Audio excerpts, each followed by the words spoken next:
the surrender of Senator Jinggoy Estrada. That incident has affected the resumption of plenary session today.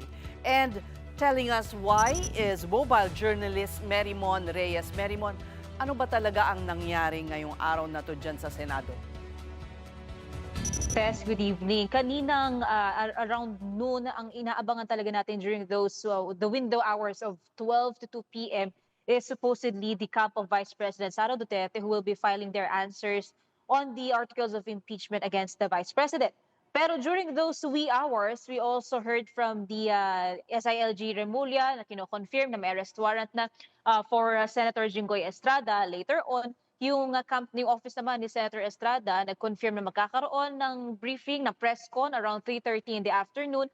Nandun tayo nung time na yon, and later on, after his brief statement, nag-surrender na siya. Sumama na siya kay SILG Remulla. Kasama niya sa convoy papuntang Camp Crame is si Senate President Alan Peter Cayetano, pero nasa press con mismo ang nakasama niya sina Senator Dante Marcoleta, Aimee Marcos, Camille Villar, and SP Cayetano. Yun nga lang, ang supposed session today that was scheduled at 5 o'clock in the afternoon, it did happen.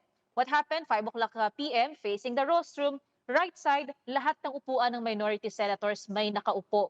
Left side, majority senators, never to be seen until this point of time. Ang nangyari sa loob ng mga sumunod na oras, ang unang sinabi ni Senator Mig Zubiri, maaga-aga pa naman daw, kaya maghihintay pa sila at maaari namang hintayin nila kung babalik sa session hall itong mga senador, kung papasok yung majority senators, especially ang presiding officer ng sesyon na si SP Cayetano o kaya naman si Senate President Pro Tempore Loren Legarda.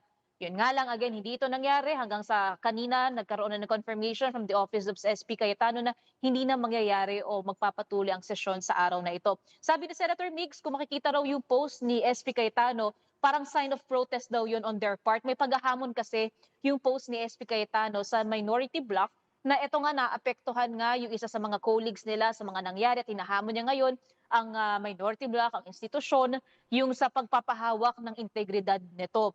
Ang sabi naman ni Senator Mig Zubiri, on their end naman, ang gusto lang nila ay magtrabaho. Bakit naman daw naka-hostage ang trabaho ng Senado? It never happened daw sa 14 years ni Senator Mig Zubiri sa Senado. Ngayon lang daw nangyari na hindi sumipot ang presiding officer. Kaya naman naglabas na rin sila ng kanilang joint statement and i-elaborate natin ito mamaya. But for now, let's listen into a part of Senator Mig Zubiri's statement on this matter. Nagsabi na magka-cancel sila. So, we're just waiting. We're ready to work.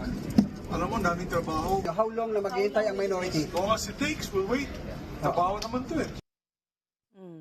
Ngayon, Merimon, is it true that the electricity or the air conditioning was shut off and as well as the internet? Actually, yan yung naging sumbong ng ilang minority senators, particularly si Senator Raffy Tulfo. And tayo mismo nung nasa session hall tayo, usually kasi maingay may parang white noise na binibigay yung mga aircon sa paligid ng session hall. And dumating sa point na tumahimik siya. And napansin din ang mga staff na nakausap natin na, pinatay yung aircon. And in a separate interview naman natin kanina kay Senator Tulfo, ito rin yung naging sinabi niya na pinatayan din daw sila ng internet, pinatayan din daw sila ng aircon, and then ang pinakapare-pareho nila sinasabi, dereliction of duties itong ginawa ng mga senador. Mandato nila na mag-hold ng sesyon ngayon at walang abiso raw whatsoever from the majority or from the leadership na magkakaroon ng ganitong pangyayari. Pakinggan natin yung bahagi ng pahayag ni Senator Tulfo. Hindi namin alam na hindi sila sisipot ngayong araw na to. All we know ay sasama lang nila si Jinggoy bilang sympathy, whatever, and then babalik din sila come 5 o'clock. Pinatayan kami ng aircon, pinatayan kami ng internet, pati yung aircon sa CR, pinatay na rin. You see? Gusto namin magtrabaho. Kami ay niluklok sa aming pwesto sa Senado para magtrabaho, para dito gawin lahat ng trabaho namin. Kaso, yung majority, mukhang meron natin sila ibang agenda. Okay, Merimon, parang first time yan sa history ng Senado. Oo, Ses, ito yung sabi ni Sen Migs. Sa kanya, sa experience niya, 14 years na sa serbisyo o sa pagiging senador, first time itong nangyari. Kaya nga, lahat sila ang sinasabi nila from the minority bloc. Dereliction of duty, nung una pa, parang very positive pa sila na okay, maghihintay pa, maaga pa naman daw.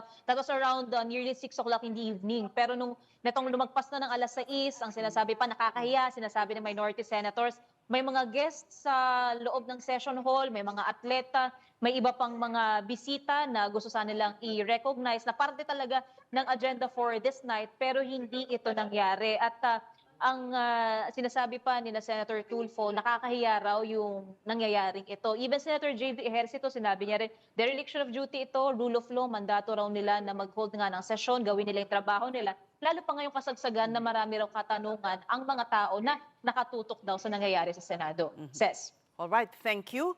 That was mobile journalist Merimon Reyes reporting to us live from the Senate.